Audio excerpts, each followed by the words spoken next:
हाटडी block कार्यालय शुक्रवार उत्तेजना देखा मिली।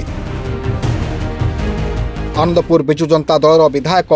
अभिमन्यु सेठी आंबो पंचायत एक प्रकल्प देता बेले तार आउटलेट पर समर्थक फोन करते जहां नहीं जंत्री को उक्त काम बाबद पचार जंत्री तीर मारिदेवा कहवा घटना को नहीं ब्लॉक रे उत्तेजना परिस्थिति सृष्टि होता। एने वीडियो को ब्लॉक अध्यक्ष प्रश्न करते और विधायक समर्थक वीडियो को घेरते। मु तो आश्चर्य मु जानी नहीं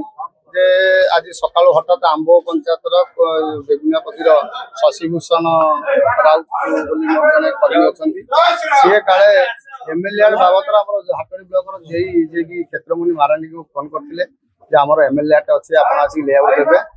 तार कौन बुझिला कौन कला मुझे विषय जानी कहला तुम एमएलए बहुत अधिक हो तीर बिंदे ये बाबद में जाना निजे फोन कर पचारे अरे तू कौन मत तीर बिंदु अरे बुझी ना मुझे कही नहीं मुझे कम धंदा बाबद सहित कथा होती कौन कहता कथा मुझे कहनी से तो मु पचार से शशिभूषण बाबू को कहले ना सी कहले तुम एमएलए बहुत अधिक होती तीर बिंदु से बाबद में मुझर जिलार जिलापाल महोदय आमर सीडीओ महोदय एवं ब्लॉक वीडियो महोदय को जनई से कौन पदक्षेप नौ नचेत ये बाबद में बहुत बड़ आंदोलन हम एवं ये बाबद में मुख्यमंत्री दृष्टि आकर्षण। हाटडी विभूति भूषण जेना रिपोर्ट रिपोर्टर टुडे।